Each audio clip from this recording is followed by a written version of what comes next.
Assalamualaikum warahmatullahi wabarakatuh. Selamat datang di kelas daring Pendidikan Pancasila Kewarganegaraan.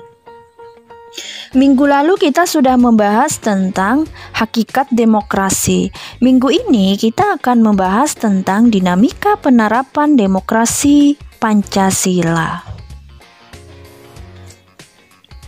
Prinsip-prinsip demokrasi di Indonesia. Bagi bangsa Indonesia, pilihan yang tepat dalam menerapkan paham demokrasi adalah dengan demokrasi Pancasila. Paham demokrasi Pancasila sangat sesuai dengan kepribadian bangsa. Kenyataan ini dapat kita lihat pada kehidupan sebagian besar masyarakat Indonesia menerapkan musyawarah mufakat dan gotong royong dalam menyelesaikan masalah-masalah. Apa sebenarnya demokrasi Pancasila itu? Pada hakikatnya, rumusan demokrasi Pancasila tercantum dalam sila keempat Pancasila, yaitu kerakyatan yang dipimpin oleh hikmat kebijaksanaan dalam permusyawaratan perwakilan. Rumusan tersebut pada dasarnya merupakan rangkaian totalitas yang terkait erat antara satu sila dan sila yang lainnya. Hal tersebut senada dengan yang diungkapkan oleh Notonegoro. Ahmad Sanusi mengutarakan 10 pilar demokrasi konstitusi. Yang pertama ada demokrasi yang berketuhanan yang Maha Esa. Yang kedua demokrasi dengan kecerdasan. Yang ketiga demokrasi yang berkedaulatan rakyat. Yang keempat demokrasi dengan rule of law, yakni hukum sebagai panglima yang berdaulat dalam sistem politik, seperti yang tercantum dalam pasal 1 ayat 3. Apa bunyinya? Pasal 1 ayat 3 Undang-Undang 1945 menyatakan bahwa negara Indonesia adalah negara hukum. Yang kelima, demokrasi dengan pemisahan kekuasaan negara. Indonesia menganut pembagian kekuasaan, dibuktikan dengan adanya pembagian kekuasaan di Indonesia dan diserahkan kepada badan-badan negara yang bertanggung jawab. Siapa saja yang bertanggung jawab di sana? Seperti legislatif, eksekutif, dan yudikatif, sehingga terhindar dari kekuasaan yang terpusat. Yang keenam, demokrasi dengan hak asasi manusia. Yang ketujuh, demokrasi dengan pengadilan yang merdeka.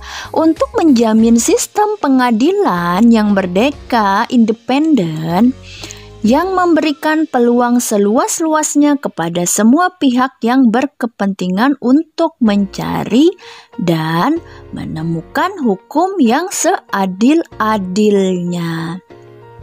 Maka dibentuklah yang namanya lembaga yudikatif, yakni pertama Mahkamah Agung, Mahkamah Konstitusi, dan Komisi Yudisial. Yang kedelapan, di sana ada demokrasi otonomi daerah. Yang kesembilan, demokrasi dengan kemakmuran. Yang terakhir, demokrasi yang berkeadilan. Demokrasi Pancasila mengandung beberapa nilai moral yang bersumber dari Pancasila, yaitu sebagai berikut. Kalian bisa lihat di layarnya. Dalam perjalanan sejarah ketatanegaraan, semua konstitusi yang pernah berlaku menganut prinsip demokrasi. Akan tetapi, apakah konstitusi tersebut sudah memenuhi kriteria sebagai negara demokratis? Nah, untuk melihat apakah suatu sistem pemerintahan adalah yang demokratis atau tidak, dapat dilihat dari indikator-indikator yang dirumuskan oleh Afan Ghaffar berikut ini. Yang pertama adalah akuntabilitas. Apa itu akuntabilitas? Akuntabilitas ini adalah setiap pemegang jabatan yang dipilih oleh rakyat harus dapat mempertanggungjawabkan kebijaksanaan yang hendak dan telah ditempuhnya. Yang kedua, rotasi kekuasaan. Dalam demokrasi, peluang akan terjadinya rotasi kekuasaan harus ada dan dilakukan secara teratur dan damai. Yang ketiga, ada rekrutmen politik yang terbuka. Untuk memungkinkan terjadinya rotasi kekuasaan, diperlukan satu sistem rekrutmen politik yang terbuka. Yang keempat, pemilihan umum. Dalam suatu negara demokrasi, pemilihan umum dilaksanakan secara teratur. Yang kelima, pemenuhan hak-hak dasar. Dalam suatu negara yang demokratis, setiap warga negara dapat menikmati hak-hak dasar mereka secara bebas, termasuk di dalamnya hak untuk menyatakan pendapat, hak untuk berkumpul, berserikat, serta hak untuk menikmati pers dan bebas. Nah, itulah kelima indikator yang menjadi tolak ukur dari sebuah negara demokratis. Pertanyaannya, apakah indikator-indikator tadi sudah diterapkan di Indonesia? Untuk menjawab pertanyaan tersebut, mari kita bahas pelaksanaan demokrasi di Indonesia dari awal kemerdekaan hingga saat ini. Periode perkembangan demokrasi di Indonesia. Yang pertama, pelaksanaan demokrasi di Indonesia pada periode 1945 sampai dengan 1949.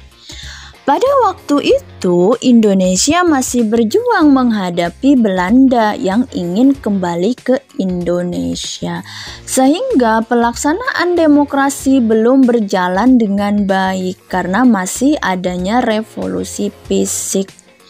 Dan pada masa itu, pelaksanaan demokrasi baru terbatas pada fungsinya yang merupakan pers mendukung revolusi kemerdekaan. Anak-anakku, silakan perhatikan gambar berikut ini. Ini adalah gambar para pejuang kemerdekaan di mana pada waktu itu rakyat mempertahankan kemerdekaan agar negara kesatuan tetap ada dan tetap hidup.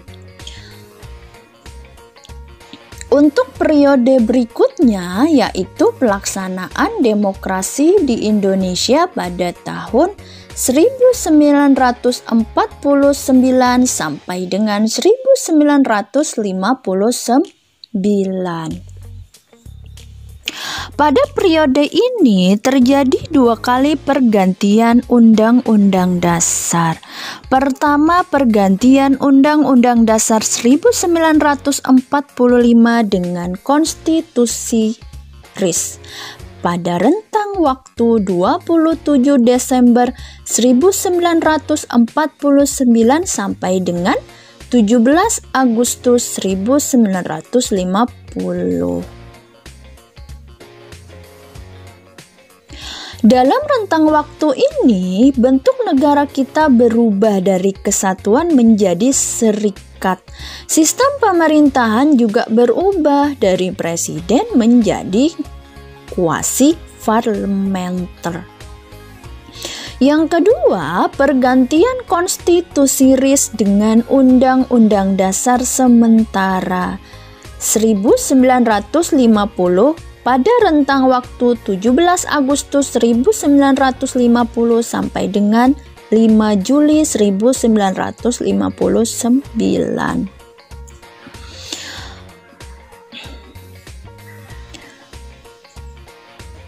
Pada periode ini, bentuk negara kembali berubah menjadi negara kesatuan dan sistem pemerintahannya menganut sistem parlementer. Dengan demikian, dapat disimpulkan bahwa pada periode 1949 sampai dengan 1959, negara kita menganut demokrasi parlementer. Pelaksanaan demokrasi di Indonesia pada periode 1959 sampai dengan 1965 terdapat konsep baru, yaitu suatu konsep demokrasi yang oleh Presiden Soekarno disebut sebagai demokrasi terpimpin. Maksud konsep terpimpin ini dalam pandangan Presiden Soekarno adalah dipimpin oleh hikmat kebijaksanaan dalam permusyawaratan perwakilan. Adapun karakteristik yang utama dari perpolitikan pada era demokrasi terpimpin sebagai berikut. Yang pertama, mengaburnya sistem kepartaian. Kehadiran partai-partai politik bukan untuk mempersiapkan diri dalam rangka mengisi jabatan politik di pemerintah, tetapi lebih merupakan elemen penopang dari tarik ulur kekuatan antara lembaga kepresidenan, Angkatan Darat, dan Partai Komunis Indonesia. Yang kedua, dengan terbentuknya DPR gotong royong, peranan lembaga legislatif dalam sistem politik nasional menjadi sedemikian lemah. DPR-GR tidak lebih hanya merupakan instrumen politik lembaga kepresidenan. Proses rekrutmen politik untuk lembaga itu pun ditentukan oleh presiden. Ketiga, hak dasar manusia menjadi sangat lemah. Kritik dan saran dari lawan-lawan politik presiden tidak banyak diberikan. Mereka tidak mempunyai keberanian untuk menentangnya. Keempat, masa demokrasi terpimpin membuat kebebasan pers berkurang. Sejumlah surat kabar dan majalah dilarang terbit oleh pemerintah. Kelima, sentralisasi kekuasaan semakin dominan dalam proses hubungan antara pemerintah pusat dan daerah. Daerah-daerah memiliki otonomi yang terbatas. Dari 5 karakter di atas kita dapat menyimpulkan bahwa era demokrasi terpimpin terdapat penyimpangan-penyimpangan terhadap demokrasi.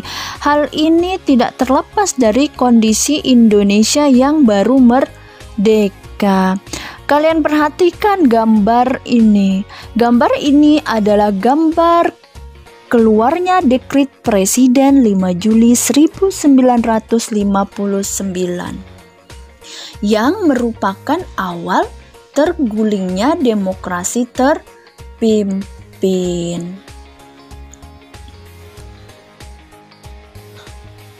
Pelaksanaan demokrasi pada periode 1965 sampai dengan 1998, ketika Jenderal Soeharto dipilih menjadi Presiden Republik Indonesia, era yang kemudian dikenal sebagai Orde Baru dengan konsep demokrasi Pancasila. Visi utama pemerintahan Orde Baru ini adalah untuk melaksanakan Pancasila dan UUD 1945 secara murni dan konsekuen dalam setiap aspek kehidupan masyarakat Indonesia. Nah, berikut ini dipaparkan karakteristik demokrasi Pancasila masa Orde Baru. Yang pertama, rotasi kekuasaan. Rotasi kekuasaan di sini, rotasi kekuasaan eksekutif boleh dikatakan sangat kecil terjadi. Yang kedua adalah rekrutmen politik. Rekrutmen politik di sini bersifat tertutup. Rekrutmen politik merupakan proses pengisian jabatan politik di dalam penyelenggaraan pemerintah negara, baik untuk lembaga eksekutifnya, legislatifnya, maupun yudikatifnya. Ketiga, pemilihan umum pada masa pemerintahan Orde Baru.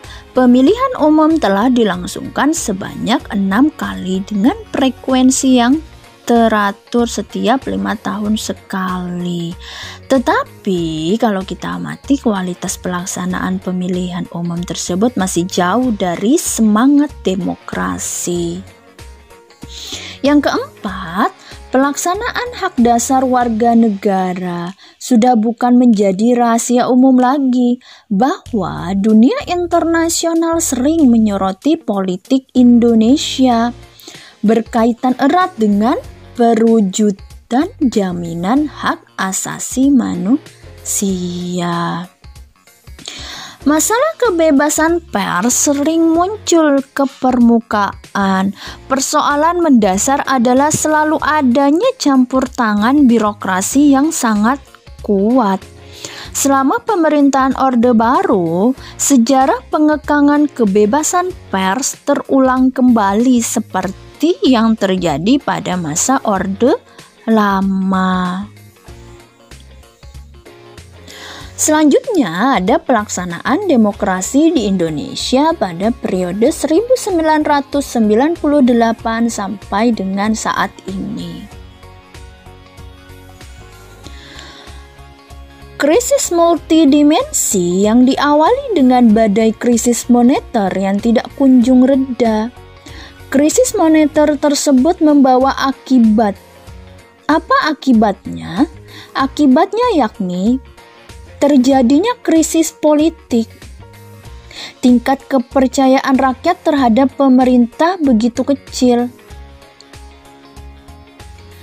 Dari dalam negeri timbul gerakan massa yang dimotori oleh mahasiswa menuntut Presiden Soeharto untuk mundur dari jabatannya. Akhirnya, pada hari Kamis, tepatnya tanggal 21 Mei 1998, Presiden Soeharto bertempatan di Istana Merdeka Jakarta. Beliau menyatakan berhenti sebagai presiden. Kemudian Presiden Soeharto segera mengatur agar Wakil Presiden Habibie disumpah sebagai penggantinya di hadapan Mahkamah Agung. Dalam masa pemerintahan Presiden Habibie, inilah muncul beberapa indikator pelaksanaan demokrasi di Indonesia. Yang pertama, diberikannya ruang kebebasan pers sebagai ruang publik untuk berpartisipasi dalam berbangsa dan bernegara. Yang kedua, diberlakukannya sistem multipartai dalam pemilu tahun 1999.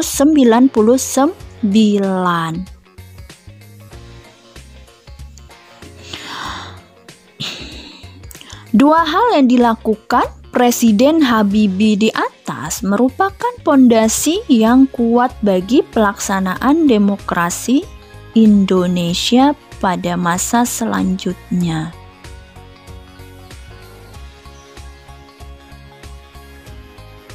Pertama, pemilu yang dilaksanakan jauh lebih demokratis dari yang sebelumnya.